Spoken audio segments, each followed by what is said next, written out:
If we compute the bank transaction history records from RCBC alone, 41 million. 41 million. At most of those checks were forged according to the PNP.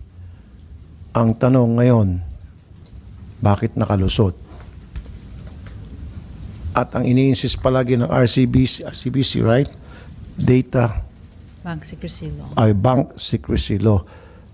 Nandito ba yung RCBC para kausapin niyo si Sir, Ms. Chinati? sir, can I? Oh, go ahead po. Sige.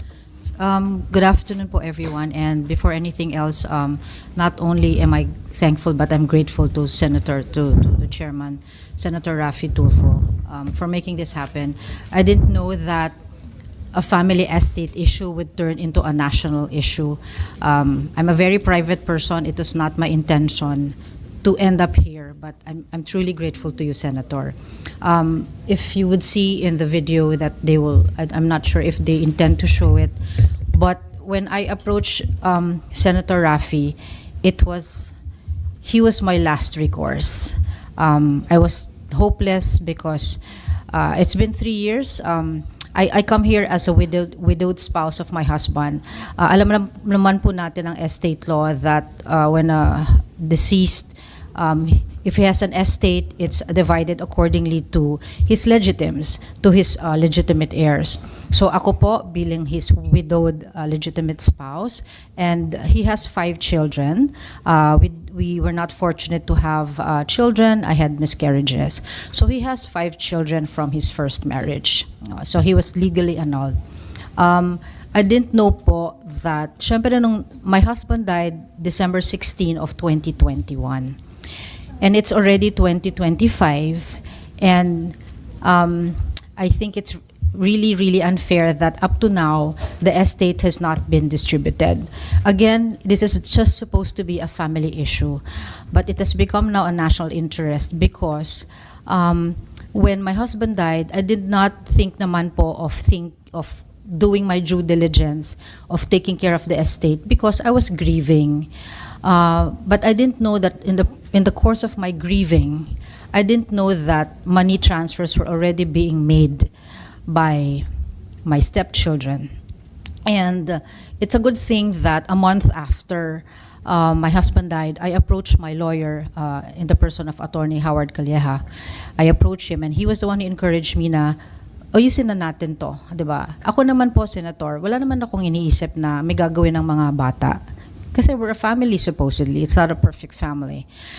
But when I started doing my due diligence and sending official letters to RCBC and Metrobank, they were not cooperative at the onset. Metrobank, RCBC initially told me they cannot give me and provide the information because of the bank secrecy law. And my argument with them was, what are you keeping the secret from when I'm the legitimate spouse? Similarly, with Metrobank po, I also sent them a letter with the same tone, and they also told me the same. It's a bank secrecy law. As opposed to the stepchildren have full access to all the information of my husband's bank account. In fairness to RCBC, after some prodding, I was able to get hold of information from RCBC po. Kasi initially po, ang RCBC, ang binigay lang nila po sa akin is just a list of his bank accounts. So during that time when RCBC provided me in writing po ang list of bank accounts, the bank account of my husband had, the RCBC alone, my husband has 7 peso accounts and $1 account. When RCBC gave me the list, it was just the account numbers, and that was it. Syempre po, as an heir, you need to know the value of the bank account, right?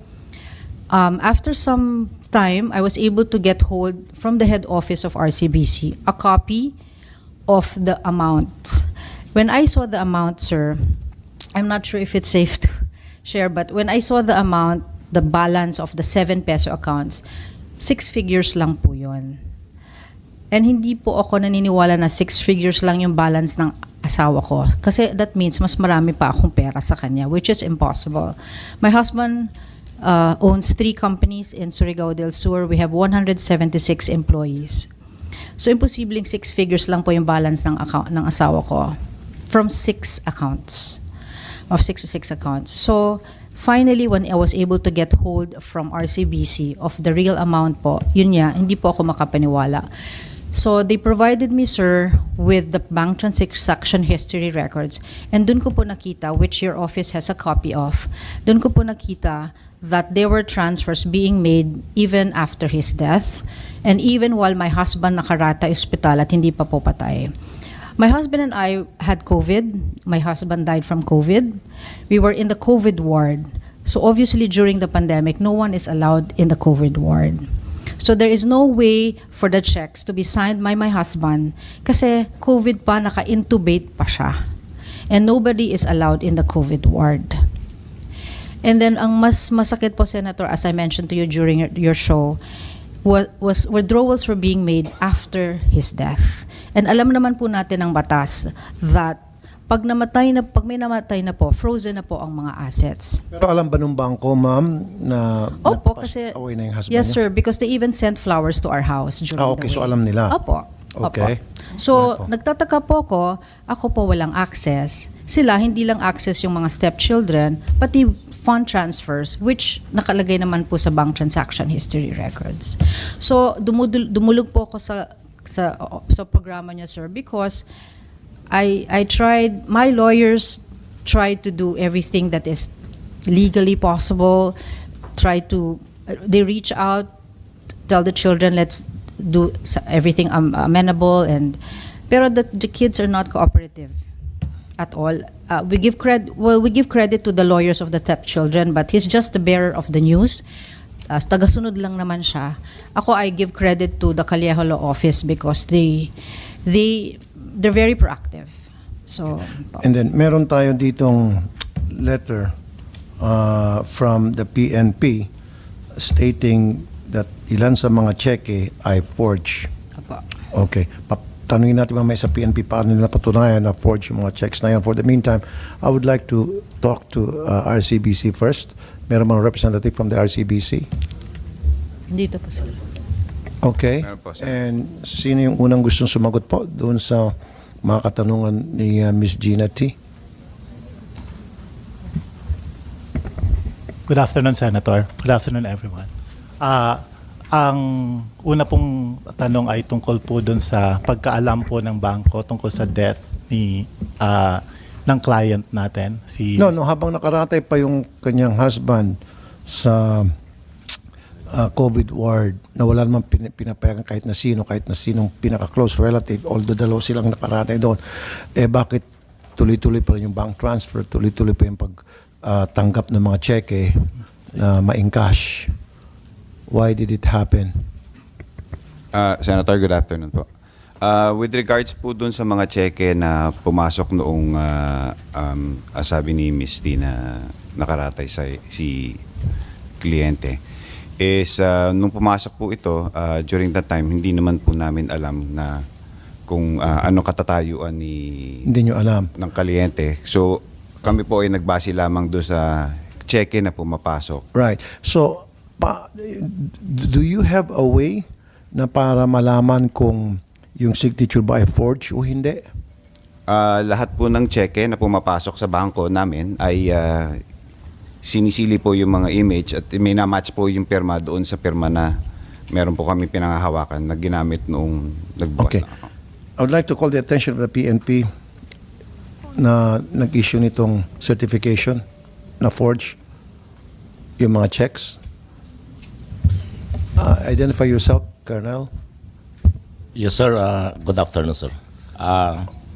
We have the question document examination on. Ano muna ang title niyo po sa PNP at ano po yung expertise niyo?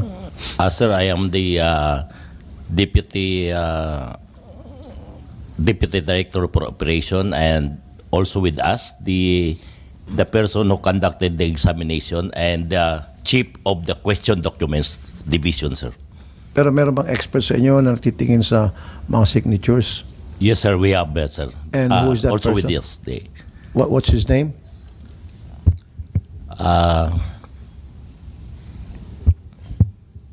Eduardo Del Rosario, sir, our document examiner, and also the division chief of question documents, Inyo Pilinit Aguila, sir. So with Okay, hello.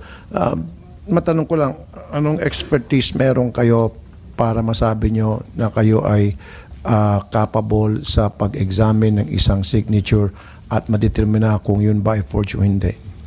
Sir, can we turn over to our question document examiner? Yes po. Yes, sir.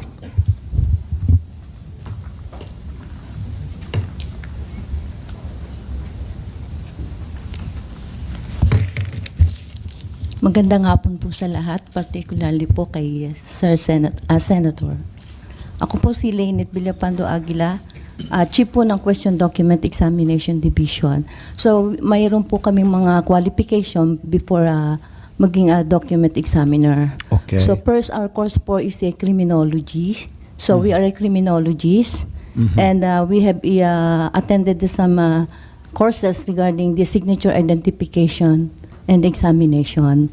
And I'm almost more or less 25 years as a document examiner po sa PNP Forensic Group.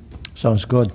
Okay, so dito sa initial certification at meron kayong nilagay ng mga check rito, mga exhibit na sinasabi ninyong forge. So paano po nasabi na forge? Yung mga So, check na pinakita sa inyo ni Miss Gina T.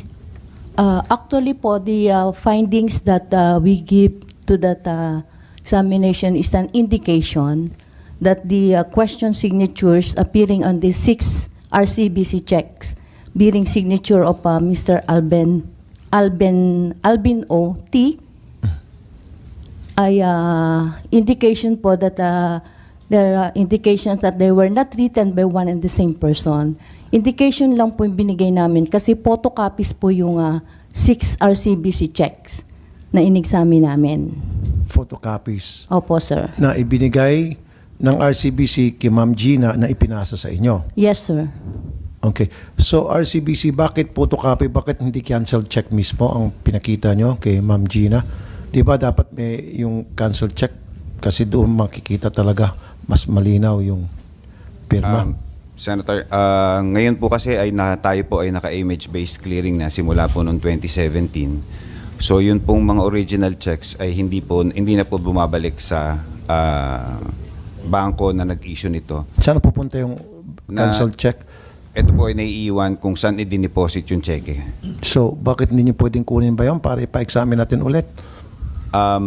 Nung pong nalaman namin itong kaso na ito is nung pong sumulat ang inyong tanggapan. Kaya nga, so ipakita nyo yung bagong check para examine ng expert natin sa PNP. Huwag nyo bigyan ng photocopy para wala na kayong pwede maibutas. So dapat yung expert ninyo, pati expert ng PNP, tingnan natin sino magaling sa inyo. I want the cancel check. Ipapasabi na namin yung cancel check. I-request po natin ito sa bangko kung saan i-deposit yung check. Yes, you must. You're from the main office, right? Opo, Senator. Good.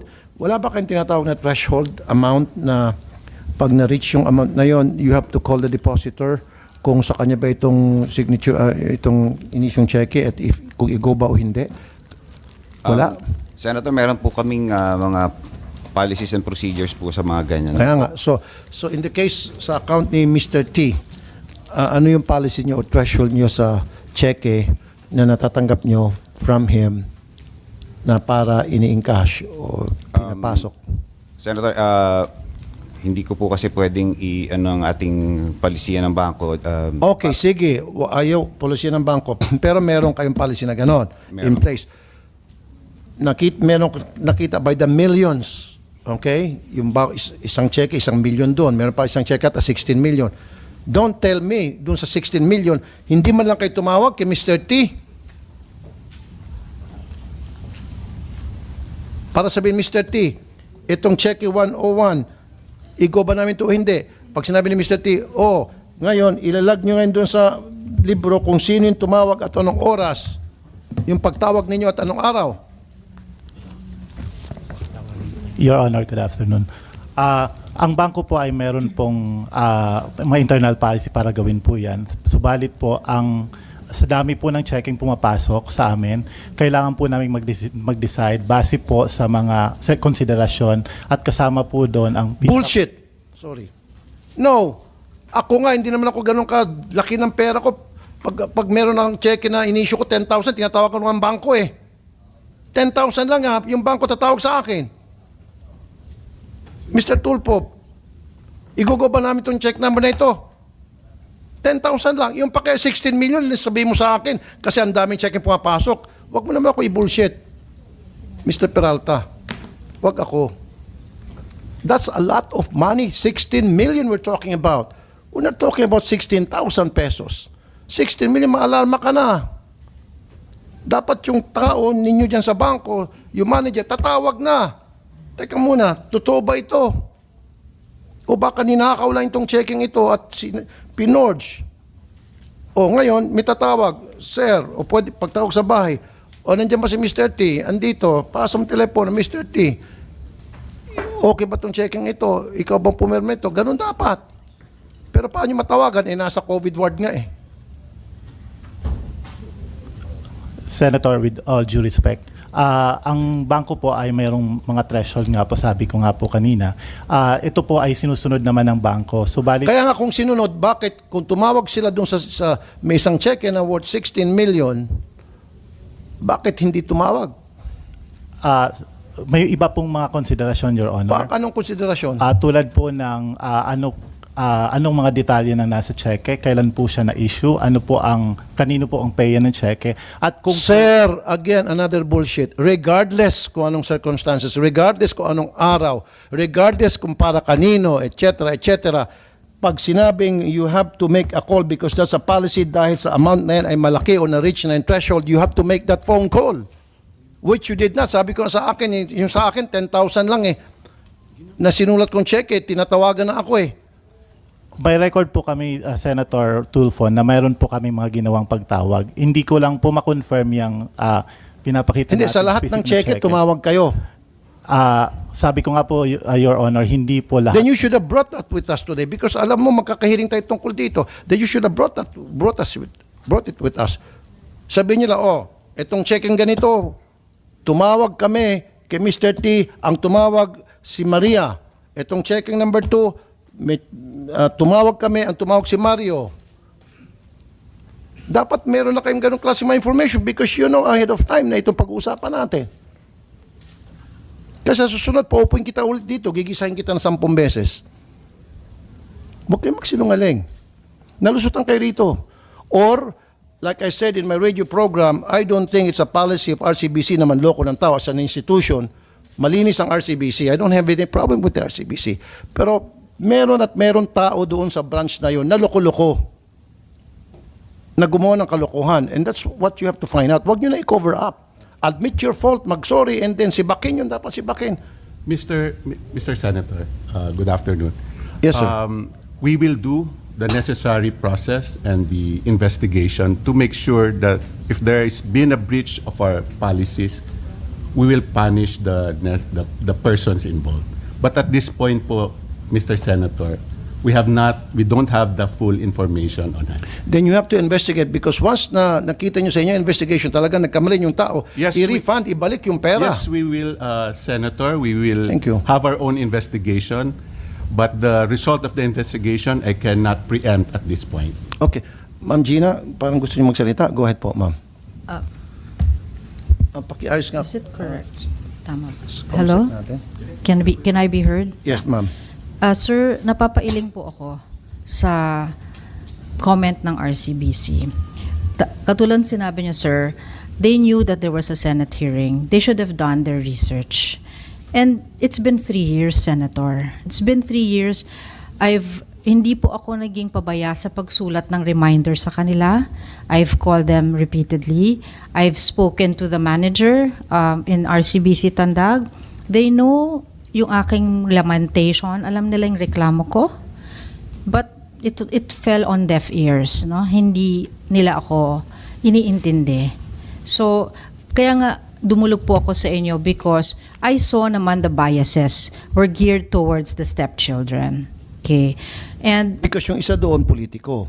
yung aki pong nireklamo sa programa nyo, kaya ko po siya, I'm not singling him out. That's why I'm said, ma'am, sorry. Consular Politiko, po. siguro, exactly. He's a Binibigyan ng counselor pabor po. dahil may connection. Opo. Hindi ko siya sinisingle out because konsehal siya because he was the single point of contact when we were still in speaking terms. Siya po ang single point of contact because lima silang magkapatid, ako lang mag-isa.